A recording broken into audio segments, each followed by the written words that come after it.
જય શ્રી કૃષ્ણ। ભારતી શિંગાળા અને વાનગીમાં આપનું હાર્દિક સ્વાગત છે। તો ચાલો આજે આપણે બનાવીશું બીટ અને આંબળાનો મુખવાસ। કારણ કે શિયાળો છે તો ત્યારે આંબળા પણ બહુ સરસ આવે છે અને બીટ પણ બહુ સરસ આવે છે। બીટ ખાવાથી તમારે લોહીના ટકા વધે છે અને આંબળા ખાવાથી તમને આંખોનું તેજ વધે છે અને વાળ ખરતા હોય એ પણ બંધ થઈ જાય છે। તો ચાલો બનાવીએ। જો આપણી સામગ્રી બધી અહીંયા તૈયાર છે। તો મેં 1 કિલો લીધા છે આંબળા। આંબળા આવા લીલા અને ફ્રેશ લેવાના છે। અહીંયા 2 બીટ લીધા છે અને વજનમાં જોવો તો 250 ગ્રામ છે। અને અહીંયા મેં લીધું છે જીરું। તો જીરુંને આપણે અચકચરું ખાયણીમાં કરી નાખ્યું છે। એ મેં 1.5 ચમચી જીરું લીધું છે। અહીંયા મેં 2.5 ચમચી ખાંડ લીધી છે અને દળી નાખી છે મિક્સરમાં।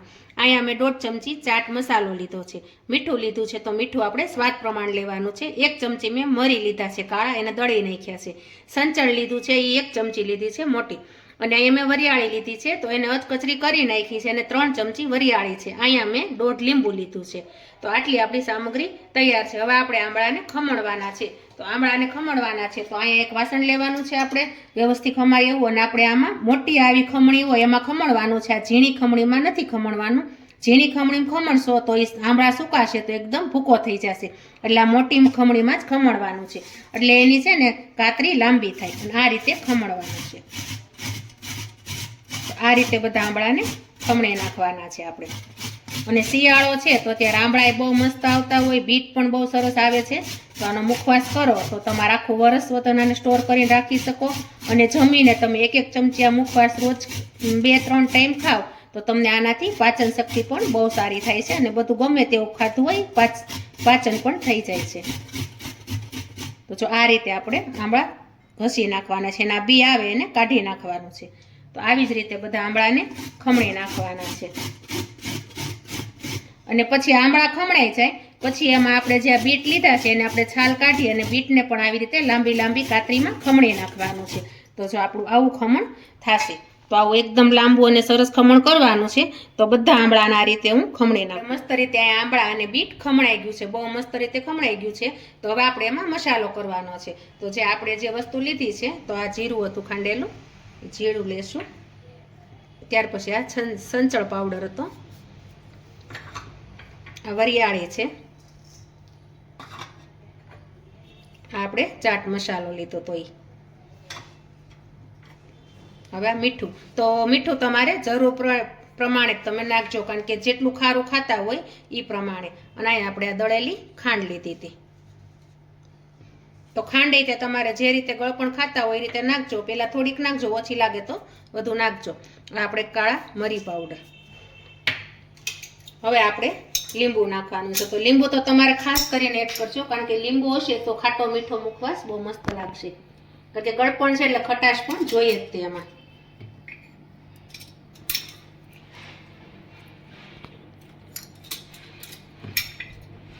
તો જો અત્યારે શિયાળો છે તો લીંબુ પણ બહુ સરસ આવે છે અને એમાં રસ પણ બહુ સરસ, એટલે અત્યારે તમારો મુખવાસ બહુ મસ્ત થશે।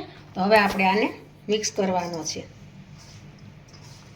તો એને છે ને હાથ વડે જ તમે મિક્સ કરજો, આમાં ચમચો નહીં ચાલે, કારણ કે આમાં ચમચો લેશો તો તમારે એકદમ મિક્સ નહીં થાય। ને આ રીતે 2 હાથથી જ તમારે બધો મસાલો ભેળવવાનો છે અને આ રીતે એને વચ્ચે વચ્ચે થોડુંક મિક્સ કરવાનું છે, આમ હાથ વડે ચોળવાનો છે, એટલે બીટ અને આંબળા એક સરખા મિક્સ થઈ જશે। તો જો આ રીતે એકદમ મસ્ત રીતે તમે હાથથી એને મિક્સ કરો એટલે મિક્સ થઈ જશે। અને આ મુખવાસ છે ને નાના મોટા બધાને ભાવશે। અને ખાસ કરીને આ શિયાળો છે તો ત્યારે આંબળા તો આપણે ખાવા જ જોઈએ। તો નાના બાળકો હોય તો આંબળા આમ ન ખાતા હોય તો તમે આ રીતે એને મુખવાસમાં કરીને દો તો એ આંબળા ખાશે। અને આંબળા છે એ તમને વિટામિન સીનું કામ પણ આપે છે। અને વાળ તમારે ખરતા હોય તો વાળ માટે પણ બહુ સારા, આંખની રોશની માટે પણ બહુ સારા। તો આ રીતે આમ હાથે હાથે એને મિક્સ કરતું જવાનું છે। જો આપણે અહીંયા મુખવાસનું એકદમ મસ્ત રીતે મિક્સ થઈ ગયું છે અને કલર પણ એક સરખો થઈ ગયો છે। તો અહીંયા મેં એક કોટનનું કપડું લીધું છે। તો આ રીતે કોટનનું કપડું લેવાનું છે અને એમાં આપણે આ રીતે છૂટો છૂટો એને સૂકવી દેવાનો છે આ રીતે। તો આને આપણે 1 દિવસ અહીંયા છાંયે જ રાખવાનો છે, પંખા નીચે। 1 દિવસ પંખા નીચે છાંયે રહેશે પછી બીજા દિવસે તમારે એને તડકે સૂકવવાનો છે। જો આ રીતે। તો ચાલો આ રીતે બધો મુખવાસ સૂકવી નાખું। જો આપણે બીટ ને આંબળાનો મુખવાસ સુકવવા મૂક્યો હતો તો આપણે એક દિવસ એને છાંયે સૂક્યો હતો પંખા નીચે, અને એક દિવસ આપણે તડકે મૂક્યો હતો સુકવવા. તો જો આવો એકદમ ક્રિસ્પી અને એકદમ છૂટો છૂટો મસ્ત રીતે સુકાઈ ગયો છે. તો હવે આપણે બીટ ને આંબળાને મુખવાસને ભેળવવાનો છે. તો શેમાં ભેળવવાનો છે? આપણે રેગ્યુલર ઘરે તલ ને વરિયાળીનો મુખવાસ બનાવતા જ હોય, તો એમાં આપણે હળદર મીઠું નાખી અને શેકી નાખ્યો છે આ મુખવાસને. આ તો બધાના ઘરે બનતો જ હોય. તો હવે આપણે એક બાઉલ લીધું છે. તો આપણે પહેલા બીટ ને આંબળાને આ રીતે એડ કરશું. ત્યાર પછી આપણે એમાં આ તલ વરિયાળી છે એને મિક્સ કરશું.